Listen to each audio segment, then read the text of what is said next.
with another desk job today, and today our desk job is going to be Lego. Now I am teaching my apprentice how differentials work using Lego. We went to use the battery box and the motors, and we discovered there was a bit of a problem. Now I do have a battery box like this that I've converted to run as a 5-volt regulator, but we'll get to that in another video. These leads here have either suffered an overheat, or the fact that they're well over 30 years old at this point, although these ones are the more modern ones. These are probably still, well actually probably still 30 years old.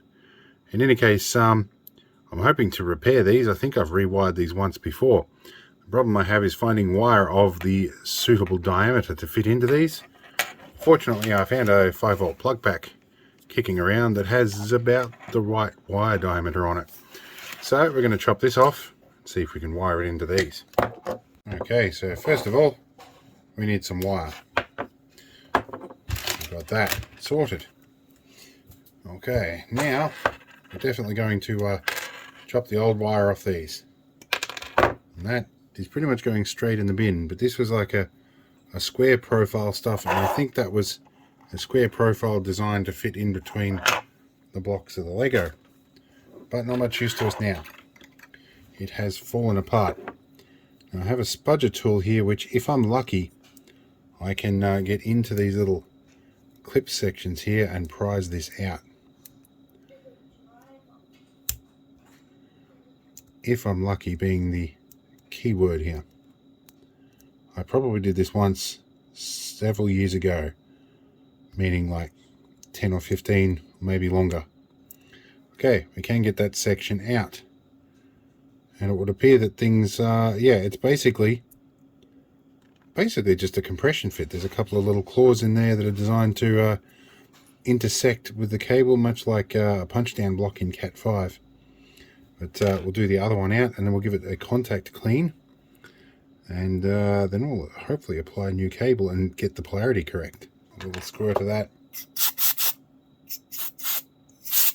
The back doesn't really matter. The top does. And while we're here, the back of the motors. And we're going to give it a scrub with a toothbrush while we're here as well. Alright, we're going to zoom up a little bit here. And I hope that we can see what we're doing. Now, let's see if this is the right width cable. It is about perfect. So if all goes well, you should be able to lay it across like this and then force this piece in on top. I just need to make sure I have it the right way round. I believe I do. Alright, this will require some force.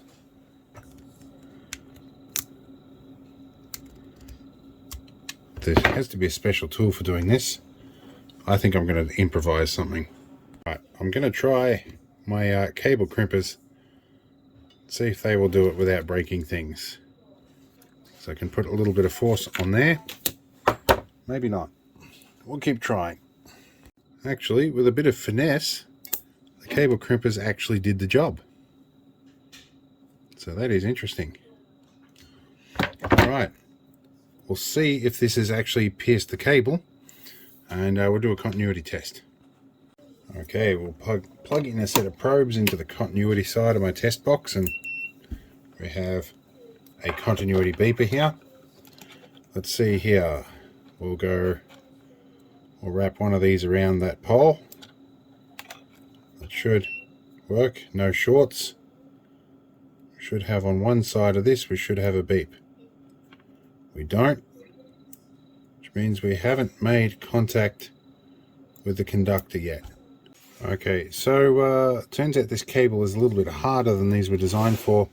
It actually collapsed the little pins in here that are supposed to form the jaws.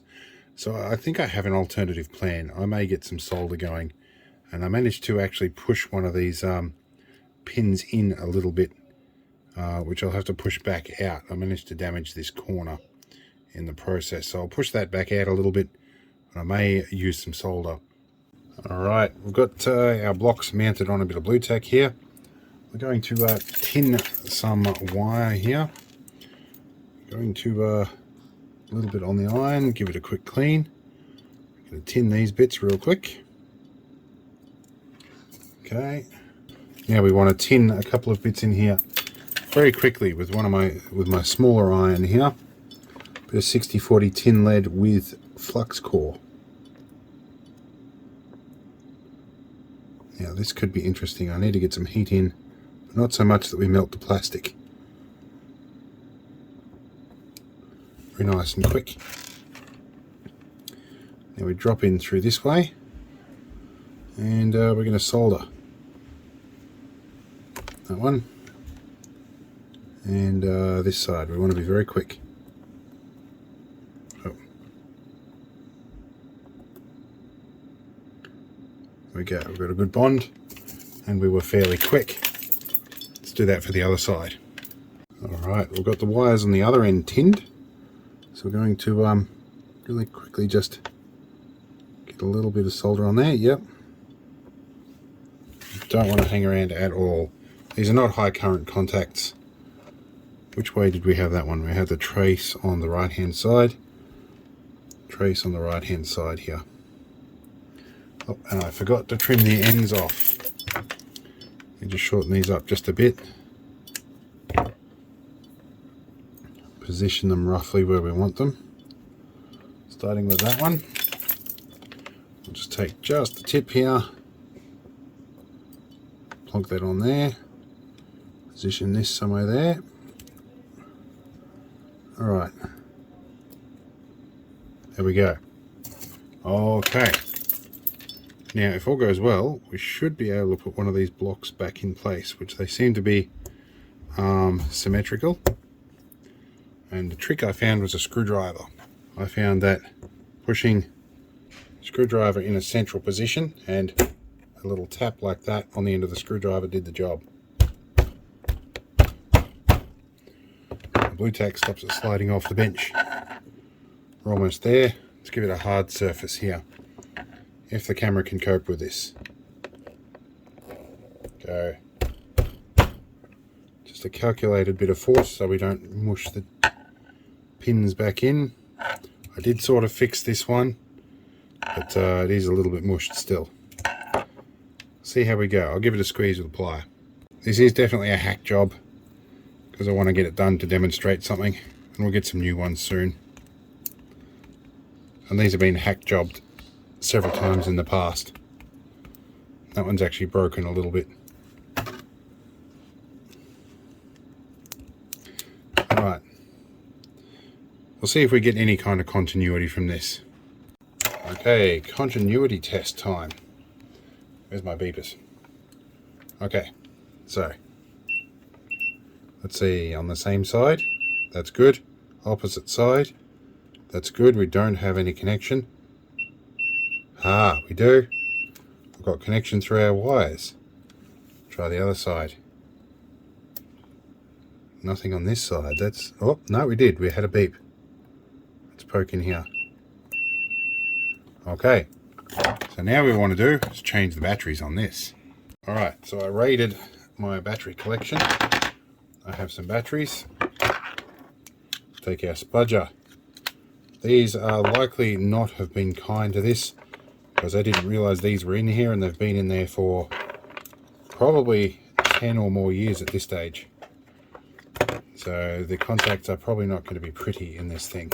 A bit more cleaning, contact cleaner and a toothbrush, and we might have some luck with them. You can probably see the state of the contact here is not great. Alright, I've given the contacts a good clean up. They're still not perfect, but none of this situation is perfect right now. This is a bit of a rush job. Okay, we will lock it into one position and we will test if we have power. Should have about, yep, that's about right. We've got some voltage. Swap the polarity. Try the other way. Let's try one of these two. Oh, I have voltage there. That's nice. Alright, so something's a bit screwy with this whole system. These are very old. I've opened this motor before, probably because I had to rebuild the brushes on that once upon a time. Let's see if the motors work. Okay, we are going to feed 5 volts into this motor off my 5 volt board, which is halfway up my test unit up here. You can see we're on the 5 volt regulator side. Now we should be able to feed 5 into this. Cool. That spins. Let's move it up to 9 volts and see what happens. Give it a bit of 9 volts. So that's good. These things are always fun at 12 volts. Let's try that. Okay, so we can confirm at least that motor works. Let's try this one. That motor also works. Okay, so something in the contact between this and this is not working. I had to take a moment to stop and think.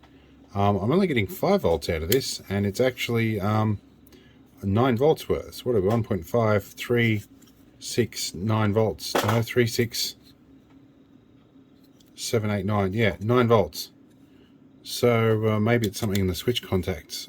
Alright, I did a little bit of cleaning of contacts, and I'm reading 9.6 volts now, at least across the batteries themselves.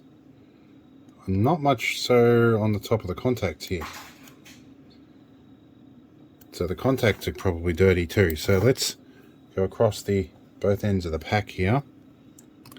We have 9.6 now. It's a bit hard to get. So the contacts are dirty in this actual unit. We'll get there. Need to lever these guys up, and they will want to pop back down. And there's probably a spring under here, which means this is going to be kind of interesting. We may lose some bits. I do have a box full of springs just in case, but guarantee it'll be one that I don't have. Let's see how we go.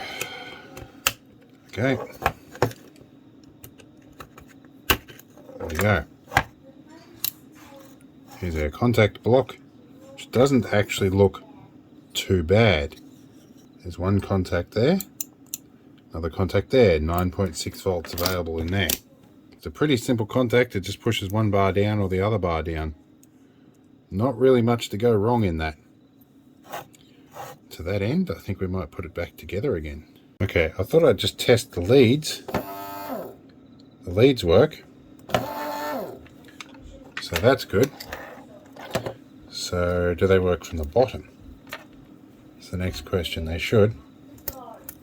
Let's get one in there, one in there. Okay. Now, I'm not getting voltage out of that. That's the problem.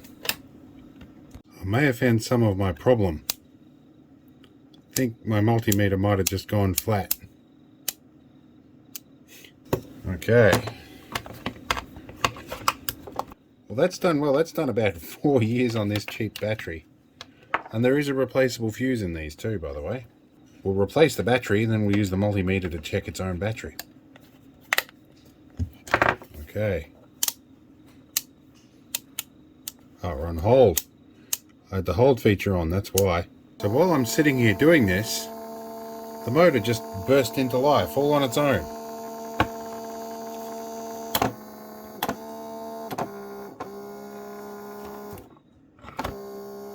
And it's going to work perfectly fine now. Okay, I'm confused. I don't know why that happened. It's going to work just fine now. Well, I've obviously fixed it. I don't know how, but that one's going to work fine now too. Let's do the thing that usually makes most things stop working and put the covers back on. And try this. I thought that might do it. Yeah, that stopped it working. Let's try this.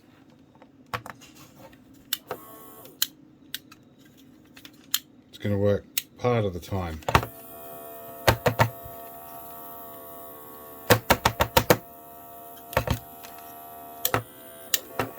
I'm going to use it like this to demonstrate things, and I will get to the bottom of this at a later date. But anyway, it's a video. It fills a bit of content in the channel while I'm thinking about other stuff to do. So yeah, I butchered some Lego. We had fun. See you in the next one.